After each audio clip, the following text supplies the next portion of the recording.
Colbyjack.net is proud to present From the Flames by Trisha M. Wilson. The people of the fire, the Blesa, led by their queens, have ruled the island of Alfeyju and oppressed the Driva, the people of the ice, for more than 16 generations.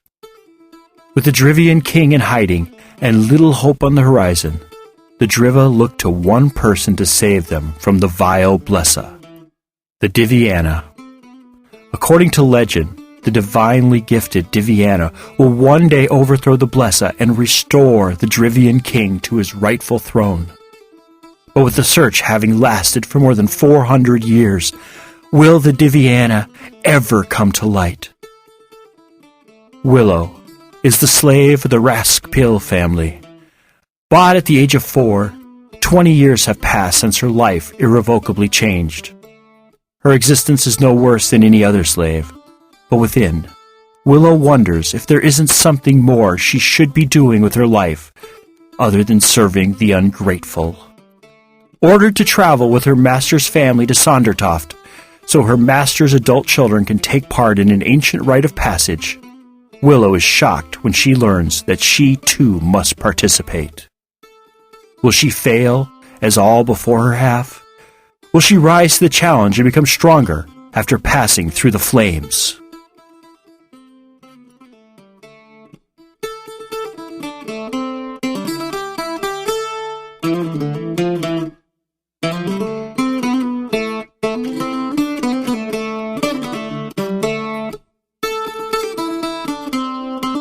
From the Flames, Episode 5, Chapter 3, Gyllenholm.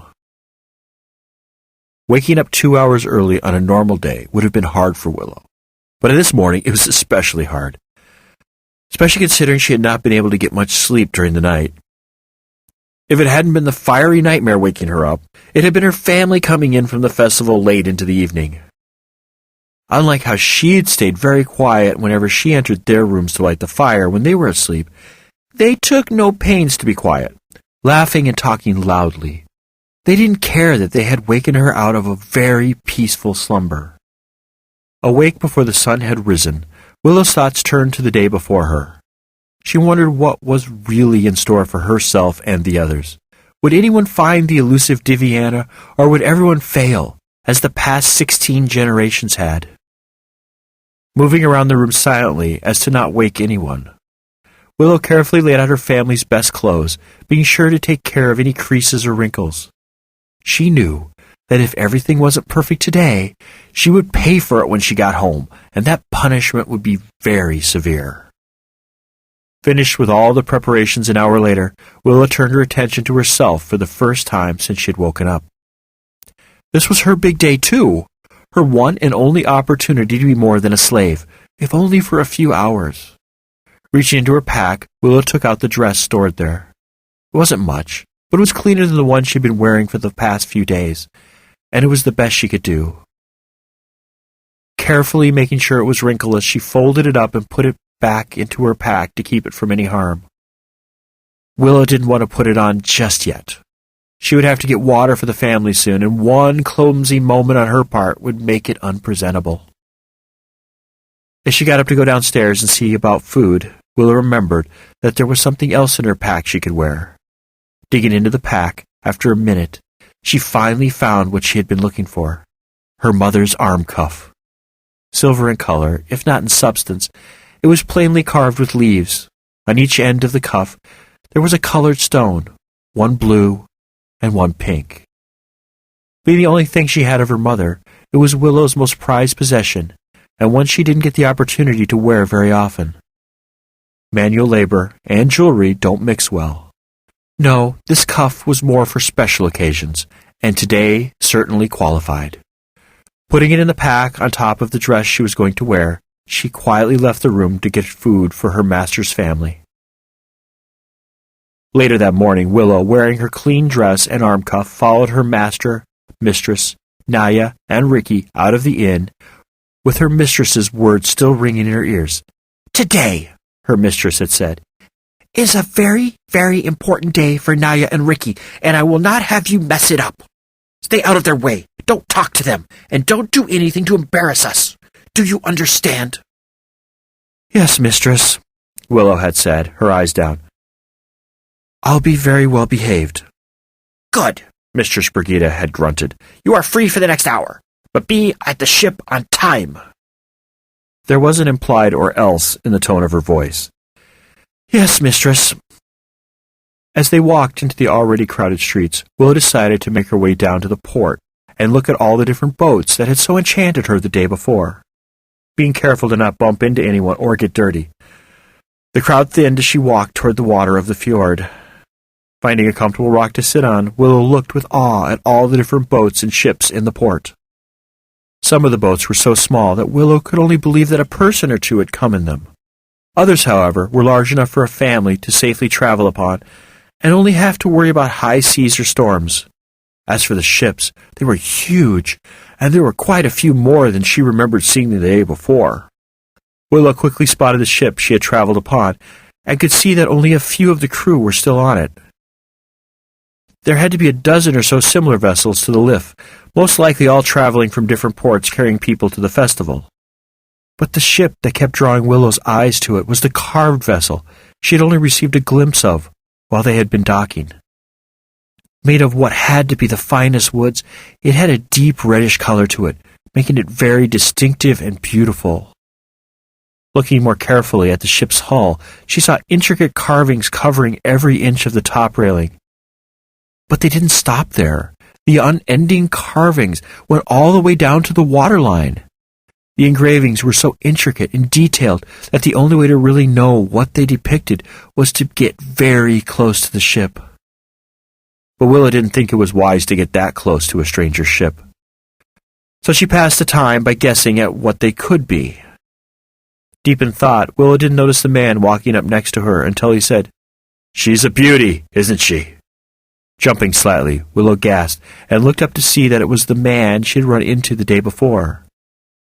Then realizing he had asked her a question, she said, "Yes, that red ship is fit for royalty. Is she yours?" The second the question popped out of her mouth, Willow turned red and wished she could bring her words back. Respectable slaves don't ask strangers such questions. The man chuckled and said, "No, I only get to captain her. She belongs to one with more power and esteem than I." Willow wanted to ask who that could possibly be when she noticed a crowd gathering near the ship that would take the searchers to Gillenholm. Getting to her feet, she said, "I must be going, sir. Goodbye." "Goodbye," he said to her back as she hurried away. Quickly walking toward the gathering crowds, Willow felt herself becoming nervous. Nervous for what was about to happen, for what challenges she might face on the island, and for the likelihood she would fail. Pushing her way through the tightly packed group of people, she saw Amalek scanning the crowd with the parchment of names in his hands. Knowing she would have to reveal herself, she stepped toward him, immediately drawing the eyes of the crowd. "Come, child. We shall be setting sail in a few minutes. We only need to wait for 2 others. Walking onto the ship, Willow chose a place toward the bow to stand, well away from the others who were near the center of the ship.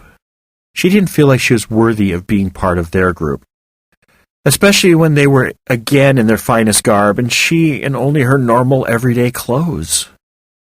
Touching her arm cuff for strength, she looked back at the crowd, which had suddenly burst into cheers. The cheers, Willow realized, were for Riki and Naya, the last of this year's searchers to arrive at the ship. They were both beaming with confidence, as if they had already found the Diviana, while their parents looked on with pride. The sight of such a display made Willow's heart hurt, because even though she had been with this family since she was 4, they had never looked at her with any expressions even close to those they were displaying today. Turning away from the sight because she couldn't bear to witness any more, she looked out toward the sea.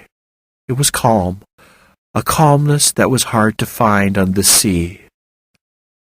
Allowing herself to be hypnotized by the lazy movements of the tide, she didn't realize the ship had set sail until they passed the high bluffs which marked the end of the fjord. Looking back to see where the rest of the searchers were, she saw that they too had moved toward the front of the ship. All were looking for Gillenholm, the home of the Diviana. The gentle hum of the others was broken when one of the men said, "There it is!" and pointed toward an island that had suddenly appeared off the right side of the ship. Everyone moved over to that side, including Willow, in order to get a better look.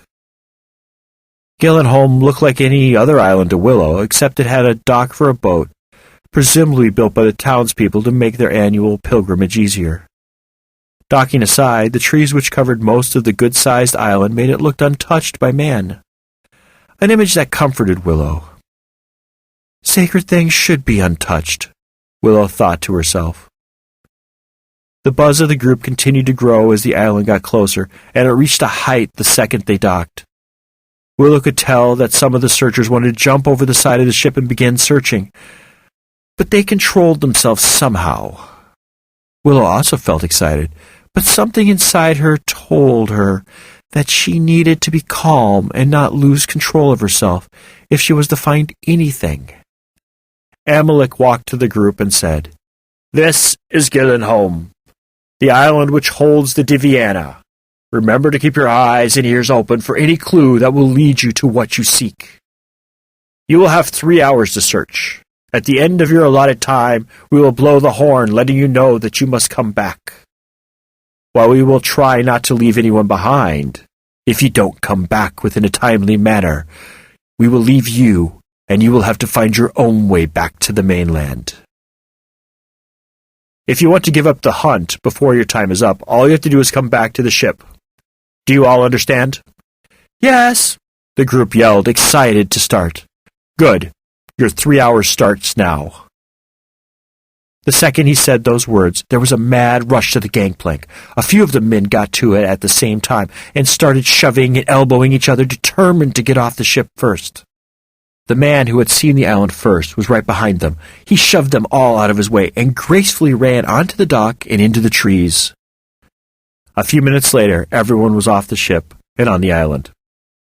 Willow, at the very back of the pack, decided she was going to take her time and not rush straight down one of the 3 paths and into the heart of the island, as many had done. Walking at a reasonable pace down the center path, she kept her eyes open for anything that didn't fit in this tree paradise. As she entered the woods, something drew her attention to the right side of the path. Stopping to see what it was, she realized that it was a wooden plaque stuck into the ground, covered in vines.